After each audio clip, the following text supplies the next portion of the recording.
Do you ever say something in anger and immediately you regret it? Or you shut down because you feel so overwhelmed that you don't want to talk to anyone?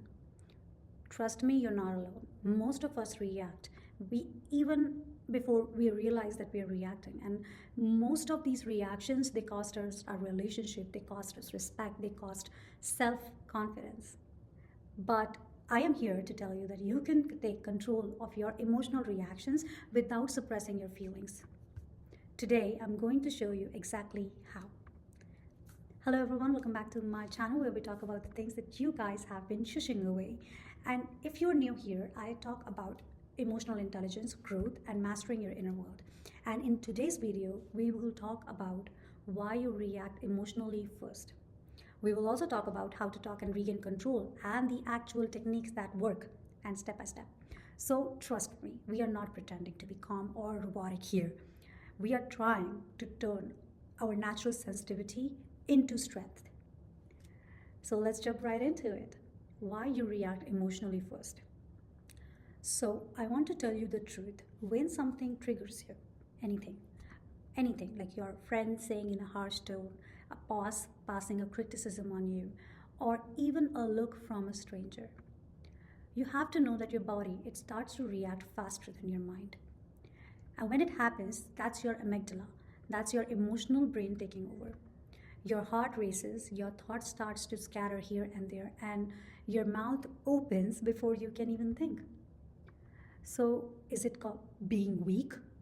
Most people will call that impulsive, yes, but it is not.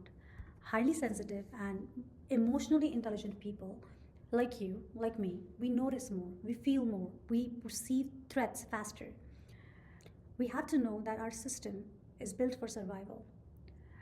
From ancient times, since the start of human race, since the start of human race. But in modern life, it can backfire. So it's not about being weak. It's about learning to insert a pause between your feeling and speaking, and this is what we're going to do today. So, I am going to tell you a very clear secret. Pause before you respond. And I don't mean take a deep breath vaguely. I mean a deliberate 3-second pause. Here's how. So, first you will say silently, I am triggered, or this is an emotional reaction. You kind of label it when you do that. And this basically activates your thinking brain.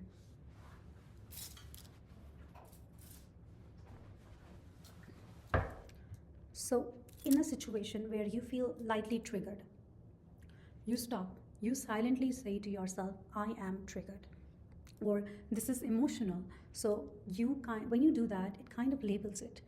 And doing this small step, it activates your thinking brain and it kind of slows your reaction. And then you will pause physically. You press your tongue to the roof of your mouth, you inhale slowly, and then you relax your jaw. This interrupts your impulsive speech. And later, you will use a default neutral face, something like, let me think about that, or I hear you, or okay. This buys you time to process without escalating. So these 3 steps you have to do, and even before that, I have to tell you that you have to recognize your triggers. You have to notice yourself and see what kind of people and what kind of emotional trigger is for you. And when that happens, you observe yourself. After observing for maybe 2 or 3 times, you will notice a pattern and then you can do something about it. So even before doing all these things, you have to recognize what your triggers are, what your emotional standpoint is. Pre-decide your responses. Emotionally reactive people often improvise and then they regret.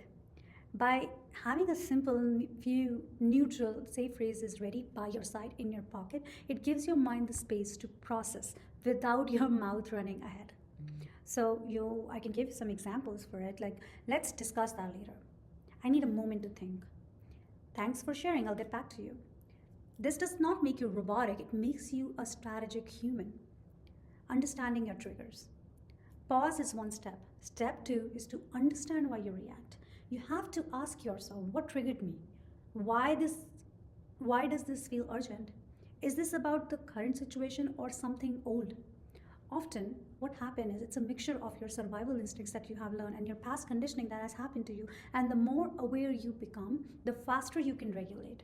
And journaling your triggers on daily basis is powerful than you can ever realize. You're kind of training your future reflexes. You're kind of training your mind to know what is out there for you and what can make you react emotionally in a way that can harm your relationship with friends, with people.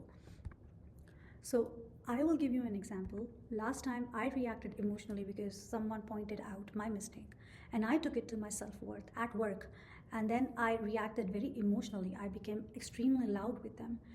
But what I realized later on is I could have been more strategic about it, or I could have been more expressive towards what bothered me, or could have taken hold in the moment where it wouldn't have damaged the reputation between me and my coworker.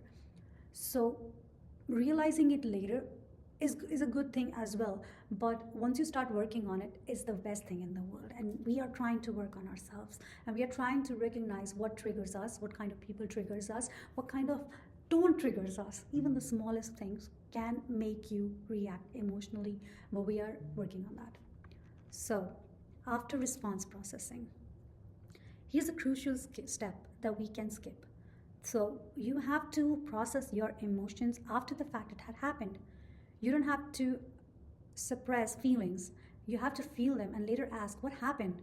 What was the story I was trying to tell myself? Or how could I respond differently next time? So when you journal this, when you write this, when you talk to yourself about this kind of turns regret into learning and emotional growth instead of all the guilt and all the shame that is thrown upon you. So I want to tell you that control is not the daily training that we have to do. Control is not built in a day, it is trained daily. And you can do this 5-minute practice if you want, but this will help you. So you can recall one moment where you reacted emotionally. Just rewrite it, what you felt, what you said, what you could have said, and repeat mentally. Imagine responding differently. Do this consistently, and your brain starts rewiring your reflexes, and your pause automatic. It becomes automatic. The ultimate truth: emotionally reactive people are dangerous if trained in the best way. Not destructive, but strategically calm. People will start to notice your composure. Your words will start to carry weight for people who don't take you seriously for now. You will stop leaking your power through over explaining or overreacting. And trust me, if you think like that, you won't become cold or colder to other people. You will become instantly controlled and confident and respected. So if you want to stop reacting emotionally first, pause before responding. Pre-decide your natural, Pre-decide your neutral phrases. Understand your triggers, process later, and then train daily. Trust me when I say this, it's a journey. But every pause you practice, it builds a stronger, calmer, more powerful you. Okay, thank you everyone for watching. If this helped you, I would request you to hit a like, share it with someone who reacts emotionally. And you can also subscribe for more strategies to master your emotions and your life. You can also comment below what's your biggest trigger and how will you pause next time. I will see you next time. Thank you so much.